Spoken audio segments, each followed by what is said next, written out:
Is my version of Lance Egan's red dart, a great attractor pattern. It's been working really well for me in both rivers and lakes. I tie it in a bunch of different colors besides the original red, and it's a bona fide fish catcher.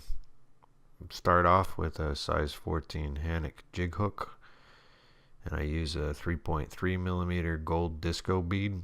Doesn't have to be a disco bead. Regular gold bead would work, but gold is the preferred color for this pattern. And then I'm going to take some 0.015 lead wire to add a little bit more weight and to secure the bead. This time I'm going to do about 8 wraps of the lead wire, but you can do 8, 10, 12, 14. You could cover the whole shank with lead wire if you really needed a bomb to get down. Go ahead and wrap that wire up.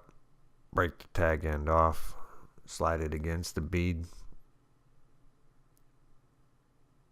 I like to take a little bit of Zap-A-Gap so that I can adhere the lead wire right to the bead and give me some extra security.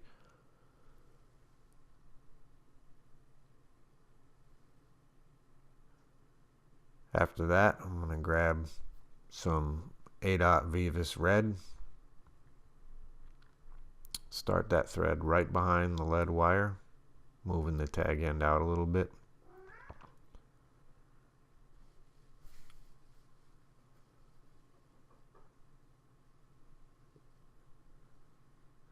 Trim off your tag end.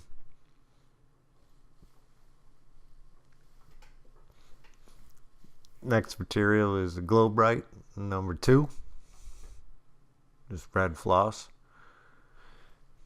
Cut off about a 3 or 4 inch piece of that. This is going to form the tag where the red dart gets its name. I double that over so that I actually have 4 pieces going off the end. Again, butt it up against that lead wrap.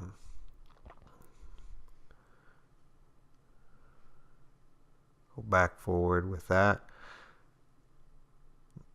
Next, we're going to grab some Sulky. This is the Opalascent Silver Metallic. It's a really fine material, but I found it to be actually pretty durable. You get that at craft stores, and a lot of different fly shops carry it now. That's going to be our rib, so we'll tie that in right behind the lead wire as well.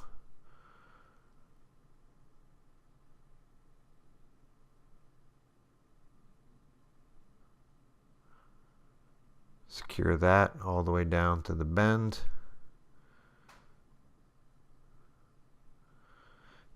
At this point, super glue should be dry enough to break off the tag end, but I can never usually get it all the way off, so I find that a pair of nail clippers helps me get that last little piece. I'm just going to wrap up to the bead, do a few more wraps over the top of the lead wire all the way back, and grab our first body material, which is ice dubbing and Peacock black.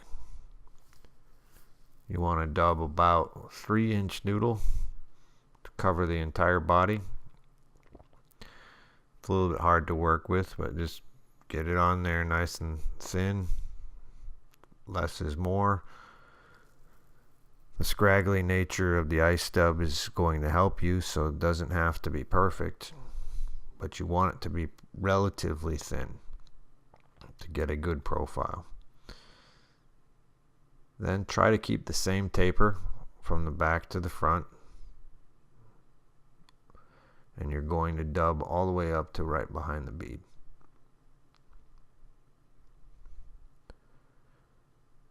Don't worry about too many stray fibers. Just cover the entire shank of the hook. Then grab the Sulky, and I like to counter wrap it. I don't think it's necessary. I've just been doing it that way since I started tying this pattern. So I will counter rib that all the way up to the bead.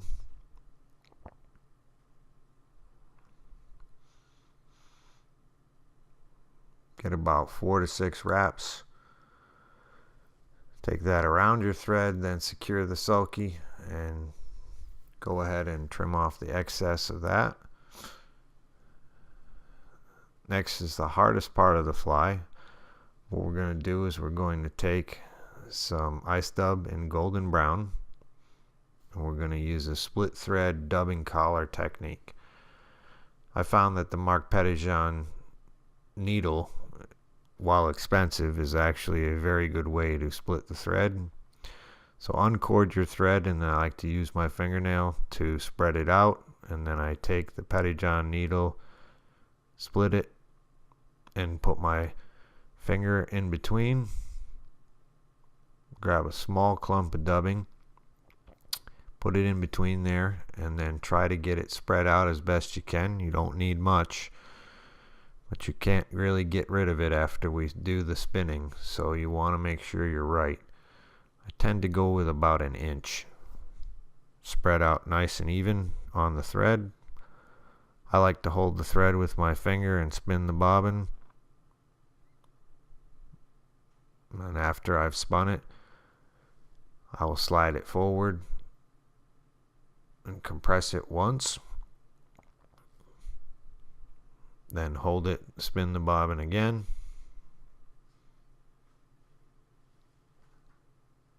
And compress it a second time.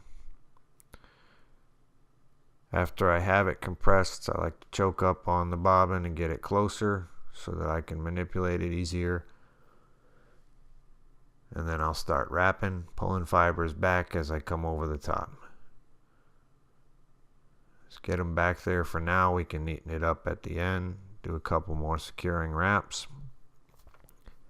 The last material is going to be some ice dubbing in UV shrimp pink.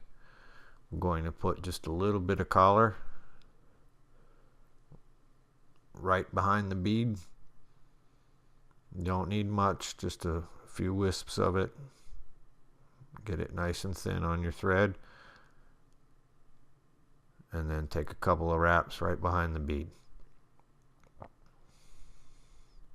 Pull back the fibers, and then right in front of that pink we're going to build up a small red collar by doing a couple of whip finishes.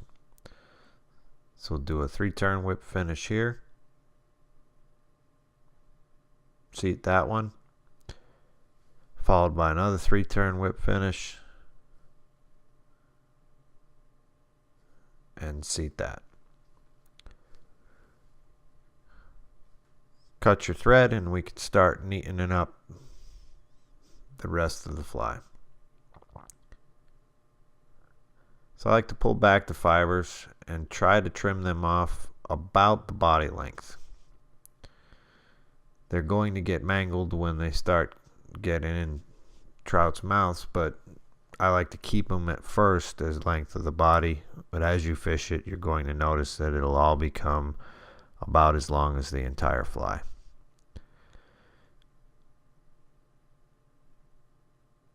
And that's my version of Lance Egan's red dart. It's a great pattern. He uses feathers for the tail and also feathers for the collar.